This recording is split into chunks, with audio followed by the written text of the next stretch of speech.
Hi, Goddess of Love here again. Kamusta kayo dyan mga goddess ko? So, another reading na naman tayo today for the water signs, Cancer, Scorpio, and Pisces. No? So, kamusta kayo dyan mga water signs natin? So, let's see what's the message from your inner self, no?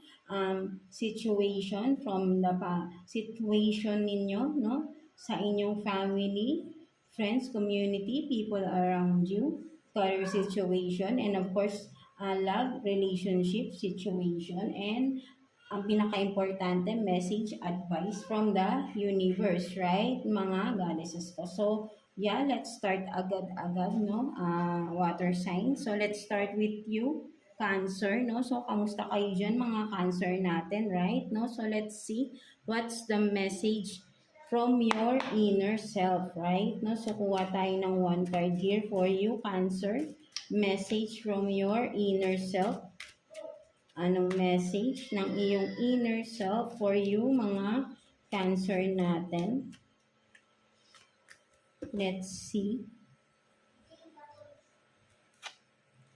So, you have this, I am in alignment with my soul purpose, no? So for some of you to, no, Cancer, right? No, so katulad din kay earth signs kanina, right? No, maybe for some of you, no, there is a clarity. Alam mo na yung purpose in life mo, no? Your soul purpose in this world, no? In this lifetime. For some of you, maybe may deeper spirituality din. For some of you, mga Cancer dyan, no? And then for some of you, mas nagkakaroon ng clarity within yourself, right? No? And then sinasabi dito ng inyong inner self, right? Na with this, no, with this clarity that you that is revealed, no, something like that to you is alam mo na yung dapat mong gawin, no? Alam mo na yung steps to make, no? Something like that, right? No? And you are being alignment, you are being guided with this, no, mga Cancer natin, right? No, so ayun yung nakikita ko dito, right? No, and kumbaga all the support that you need is in with you na, no, something like that, no, and kailangan mo na lang dito is gumalaw or to make a decision na kung ano man ito, right? No, mga Cancer. So ikaw lang din talaga ang hinihintay na lang dito, no, something like that, no, mga Cancer natin, right? No? So, let's see ano namang sitwasyon pagdating sa inyong family, right? No? So, let's see. Kuha tayo ng 2 cards here, no? Tingnan natin anong sitwasyon pagdating sa family ninyo, no? Parents, siblings, no? Relatives. Let's see. Kuha tayo ng 2 cards for Cancer. Family situation for Cancer. Let's see. So you have this magic and then visionary, no? So for some of you, no, mga Cancer natin, right, no? Maybe talaga ay in the near future or in a couple of weeks, months, or whatever, no? With this magic and visionary, ang nakikita ko dito sa magic, right, no? Within the family, na maybe for some of you, you came from a family na may mga alam-alam, something like that, right? No?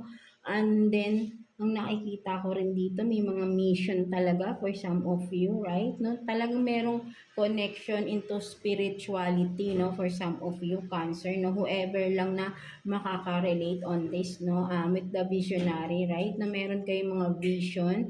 For some of you, ay hindi lang nakikita ko, right? No, may mga vision kayong napo-pursue, no? For some of you, maybe you are seeing something, no, in the maybe you are vision something that will happen in the future, no, or mangyayari pa lang, no. For some of you, ay hindi nyo nakikita ko dito, no, with this, no, kumbaga parang mga psychic, no, may mga psychic abilities within the family, or inheritance, no, inherited, no, something like that, no, within the family, no, may mga ganito kayo, no, that's why, no, you are into spirituality also, or into this something na something different, no, mga Cancer natin, right, no?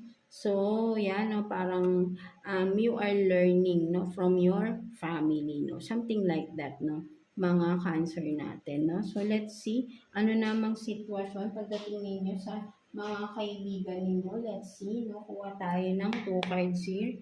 Ano namang sitwasyon, anong meron pagdating sa mga tao sa paligid ninyo, right? Ano bang tingin nila sa'yo? Pwede rin, no? So, tingnan natin. Anong sitwasyon? Let's see.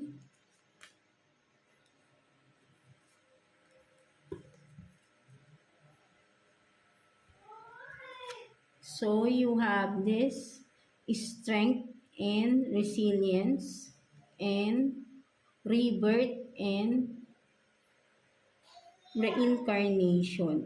Tama ba?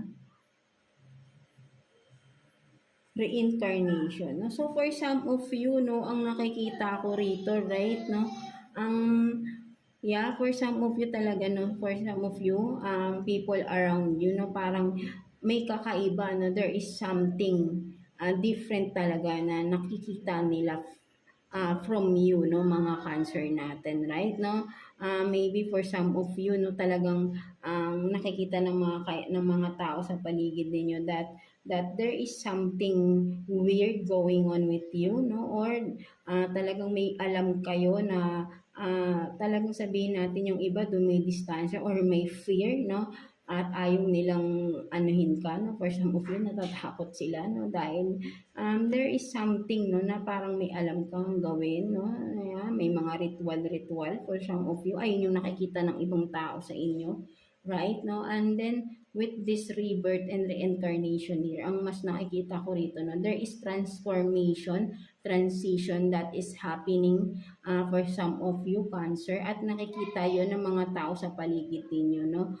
There is changes, no, physically, no, for some of you, may mga pagbabago physically, no, at nanonotice yon ng mga tao sa paligid ninyo, right, no, for some of you, mas nagbo-bloom kayo, mas nagiging maganda, mas nagiging pogi, no, nagiging attracted kayo, no, for some of you, no, ay hindi nyo nakikita ko rito. And being that, no, nanonotice kayo, no, may changes na nangyayari, no, for some of you, right, no, at talagang nakikita yon ng mga tao sa paligid niyo. Sabi nga nila, baka daw for some of you, because may mga ritual ka, maybe for some of you, sinasabi, baka nagre-ritual ka, that's why parang there is physical changes na nangyayari sa inyo, right? No? But then, ang nakikita ko nga rito, no, you are transforming beautifully, no, handsomely, no, something like that, no. So, ayun yung nakikita ko rito, no, for some of you, mga Cancer natin, right? No? So, let's see. Pagdating naman sa inyong career, no, anong sitwasyon? Let's see.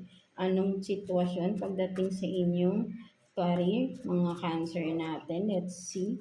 Kuha tayo again ng 2 cards also here, no, mga Cancer natin. Let's see. Career ng mga Cancer, please. Career for Cancer. Kuha tayo ng 2 cards, no? Kukuha na nga tayo. For Cancer.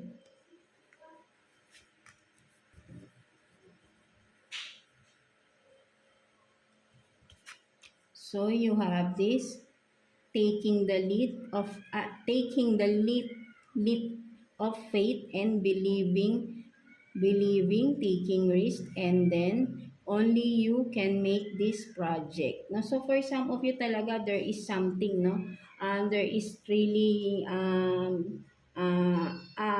sabihin nating life journey, no, mission, no, for some of you, no, spirituality, or kung ano man ito, no, in a different level, no, something like that, no. So ayun yung nakikita ko rito na ikaw lang mismo din ang makakagawa nito. Just have faith, no, just take the leap of faith with this, no, kung ano man ito, no, mga Cancer natin, right, no, maniwala ka lang dito kung ano itong mga nadidiscover mo within yourself, right, no, at kailangan mo lang dito ay maniwala ka sa sarili mo, and there's nothing wrong, no? You have to take the risk for this, no? Because alam mo rin naman na talagang magagawa at magagawa mo to, no? Right? No? But then, of course, no, there is still a challenges, no? With this, no? Within this, no? Kailangan mo lang talaga maging malakas, maging matapang with this, no, mga cancer natin. And I know, no, for sure na makakaya at malalagpasan mo ito, no, ano man ito, right? No, because this is your purpose in life, your soul purpose, your mission, no, for some of you, no, kung sino lang makaka-resonate with this, no, mga cancer natin, right? No, so, tingnan naman natin what's the self-care advice for you this coming week, mga cancer natin. Let's see. Self-care advice for you this week. Kuha tayo ng one card for you. So, let's see. You have this abundance planning. No? So, for some of you, right, no, um, magkaroon kayo ng pagplano or taking down notes, no? Kung ano man itong mga abundance, no? Abundance kasi hindi lang naman pera yan, right? No? Ano ba yung mga gusto nyong ma-achieve sa buhay ninyo, right? No? Ano yung mga gusto nyong sabihin nating ma-attract din, no? For some of you, kasi attract positivity is attracts ano rin yan eh, right? No, abundance, wealth, no? Something like that. Peace, love, harmony, no? Right? So, just take down notes from that, no? Ano yung mga ninanais mo na makamit, no? With this, no? In your life, no? In your soul purpose here, in your timeline, no? Mga cancer natin, right? No, overall, no, mga cancer, no, anong mga goals in life mo, right? No, anong mga gusto mong ma-achieve?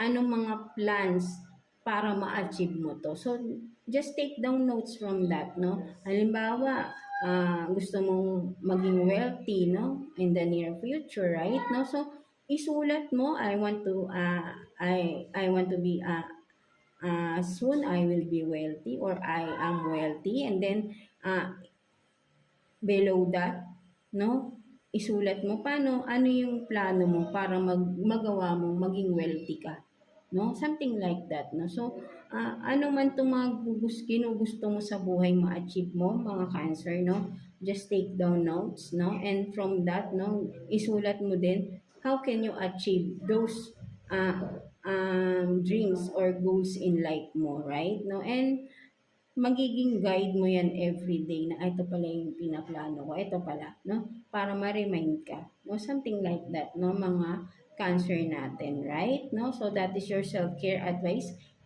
for this coming week, no? Gawin mo na ito, no? Simulan mo at maging guidance mo ito towards your uh, goals, no, or towards your life journey, no, something like that, no, mga cancer natin, right? No, so let's see what's the situation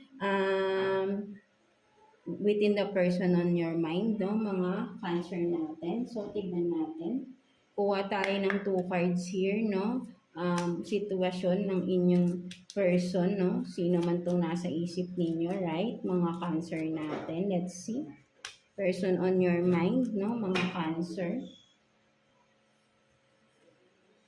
So you have this, no, Cupid's arrow, have faith, love is coming, surprise, invitation, struck by love, and then the butterfly, no, evolving and growth, next phase, healing inner child, no, releasing the past. No, so for some of you talaga, right, no, there is transition, no, a transformation, right, no, with the butterfly, right, no, you are turning into butterfly, no.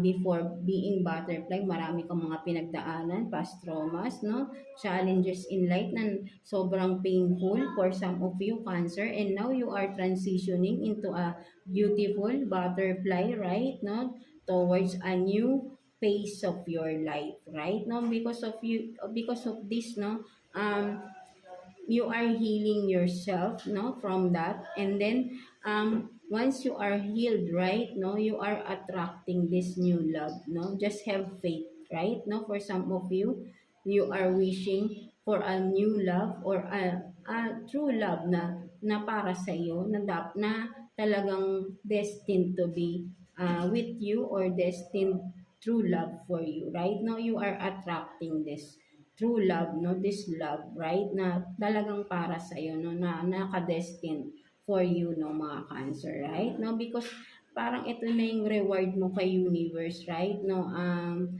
with the challenges that na pinagdaanan ninyo, right? No, from the past, right? No, and once you are healed, right? No, and new love is coming, no, a true love, destined love for you is coming once you are healed, no, and turned into a beautiful butterfly. Right now, no, you are still in a healing process, no, for some of you, no, mga Cancer natin, right? No, sa continue nyo lang yung healing, right? No, kailangan dito ay talagang you are ready to a new beginning, no, to a new phase of your life, right? No, hindi na ibabalik yung mga past, no, something like that, no, para totally ma-attract mo na yung mga positivity, new love, no, peace and harmony na gusto mong makuha, ma-achieve, no, something like that, no, mga Cancer natin, right? No, so let's see what else, no, pagdating sa taong naiisip ninyo. Let's see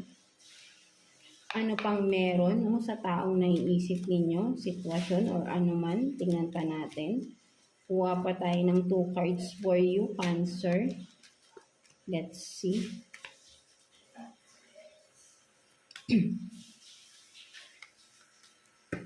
Sitwasyon, let's see. Person on your mind. So you have this Page of Cups. And then, the Hanged Woman, no? So for some of you, no, mga Cancer natin, no, ang nakikita ko rito, right, no, the person on your mind, no, may offer to, no, something, no, something na, yan, no, with the fish, no, abundance to, right, no, kung ano man tong offer niya is stability to, no, solid foundation for some of you, right, no, with the Hanged Woman here, no, kumbaga for some of you, no, kung sino man itong taong naiisip nyo right now is pinag-iisipan na rin naman niya, no, itong gagawin niyang offer for you, no, mga Cancer, no. So desidido naman siya, but then naghahanap lang siya ng right time, no, for some of you, right, no, to offer this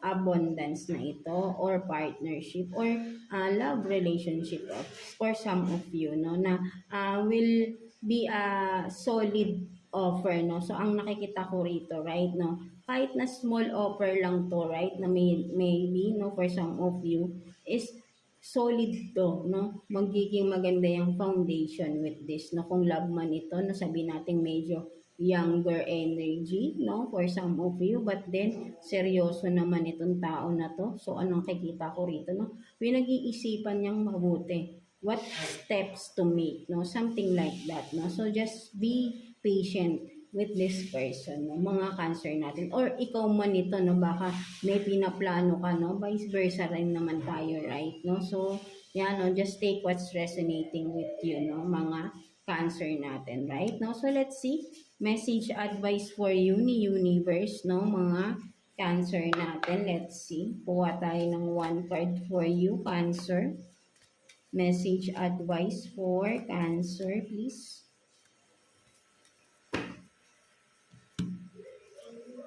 So you have this becoming nobody, no. So for some of you, right, no, nakikita ko rito kasi you are transitioning, no, for something, no, better, right, no. So right now, no, sabihin nating you are being secretive, no, for some of you, right, no, kung ano man tong mga nangyayari sa inyo is sinisikreto nyo lang, no, kung ano tong mga movements, ano tong mga steps you are making, no, you are doing it by yourself, no, na ikaw lang din ang nakakaalam, no, for some of you, right, no. So maybe for some of you, no, tama lang din tong ginagawa mo, no, hindi mo kailangang i-expose whatever it is that you are doing right now, no, mga Cancer, right, no. eventually, no, manonotice rin nila yan, right? No, kung ano tong mga pagbabagong nangyayari sa inyo. Now, for some of you nga ay nanonotice na nga nila, no? So, hindi mo kailangang i-expose ang sarili mo. Kusa nilang makikita yan within you, no? For some of you, no? Kailangan mo lang dito ay mag-focus ka lang din sa sarili mo, no? Sariling growth mo, sariling healing mo, no? Mga cancer natin, right? And don't mind people around you, gossiping around you, no? Something like that, no? So, sinasabi dito ni Universe na mag-detach ka, no? If that's what can feel you safe, no?